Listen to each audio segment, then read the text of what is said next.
Defeated in Sussex. They can't afford to be shallow and self-centered in this world. As time passes, people will forget about their complaints, but the monarchy will remain. Welcome back to our news channel dedicated to all things royal, including UK royal news trends. Can we expect Harry and Meghan to put an end to the monarchy? A large number of people agree. For their part, many people are keeping their fingers crossed. If they do, it will shock me. It's safe to assume that the couple will continue to stir things up. Episodes 4, 5, and 6 of their Netflix fantasy documentary series will be available tomorrow. Many anticipate that these will be even more decisive than the three-part offering that aired last Thursday. In a trailer released earlier this week, Harry claimed that people were happy to lie to protect Prince William, but they were never willing to tell the truth to protect Meghan and Harry. It sounds like an insult to the royal family and courtiers. A different trailer, however, replaces people with the British media, shifting the focus of the complaint away from the royal service and onto Harry and Meghan's long-standing bogeyman in the press. Just yesterday, the couple took things to a whole new level. Meghan has recently made claims in a trailer that she has been the target of negative press coverage following critical articles about other members of the royal family. According to the rumor mill, courtiers plotted an assassination attempt on her to deflect attention from the more deserving royals. She probably won't back up her wild claims with evidence because she obviously knows nothing about how the media operates. The media, it seems, will take an even harsher beating than they did last week, and the royal family will take the brunt of the criticism. Both of the alleged wrongdoers are supposedly racist organizations that have treated the successors cruelly. Well then, what? Spare the Duke's autobiography will be released in the new year.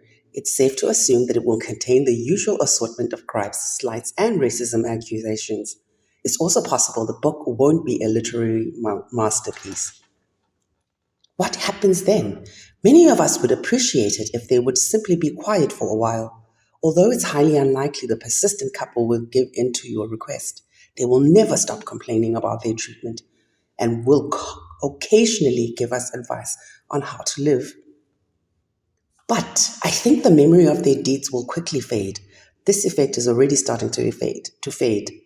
After watching the pilot, the first 2 episodes, and now the third, this idea has been firmly planted in my mind. Despite their protests, the Sussexes really do have very few legitimate gripes. They work hard to ensure that some minor difficulties and inconveniences don't prevent them from accomplishing their goals. To put it bluntly, Harry and Meghan have been extremely lucky and have led a charmed life. As a result of their petty complaints, they have amassed a massive fortune. The media and the royal family have not shown any overt signs of racism, in my opinion. Due to the scant, or non-existent as some may argue, supporting evidence, they resort to sensationalist commentary to pump up the story.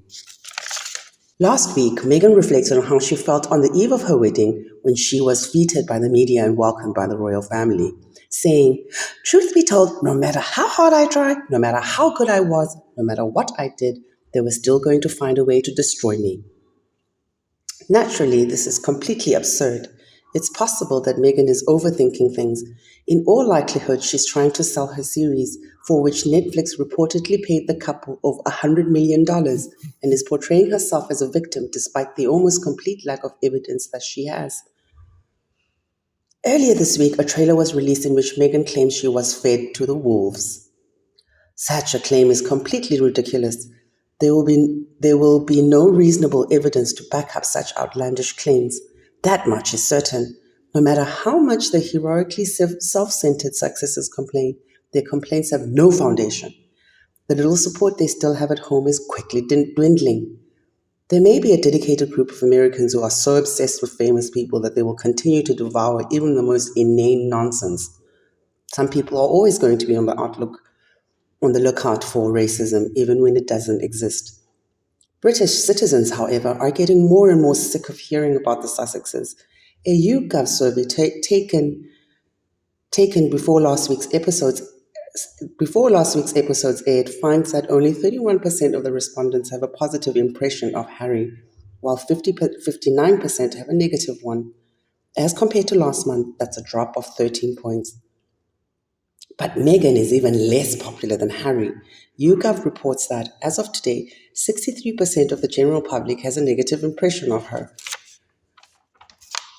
down from 66% in November. How likely is it that this couple poses a long-term danger to the monarchy, given their long list of grievances and unsubstantiated allegations that are already old news? To be honest, I seriously doubt it. No, Harry and Meghan are a dwindling force, and soon most of us probably won't even notice when they open their mouths to air tired, familiar grumbles. Not likely that they'll be the subject of another six-part Netflix series.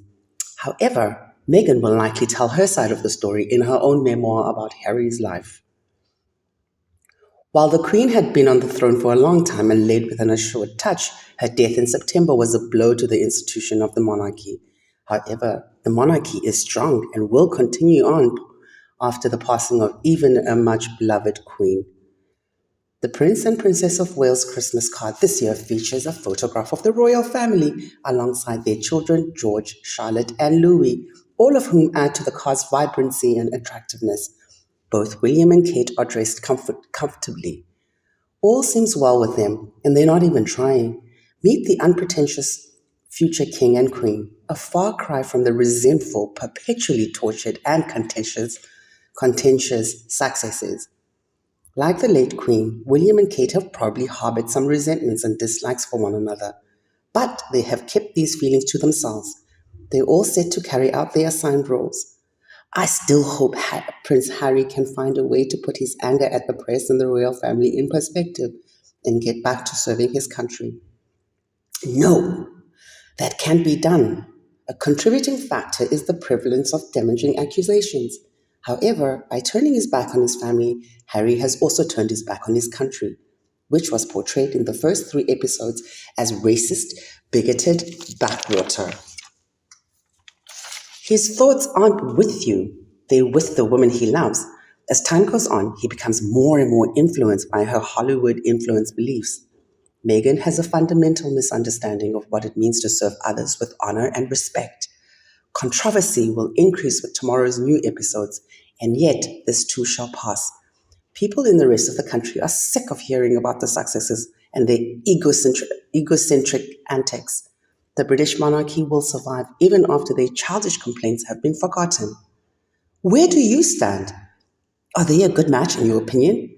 You can keep the conversation going about Meghan and Harry in the comments, and we'll keep talking about them as well. Do me a favor and subscribe to the UK Royal News Trends channel, and please like and share my video with anyone who finds it entertaining. So, I appreciate you tuning in, so until tomorrow, bye!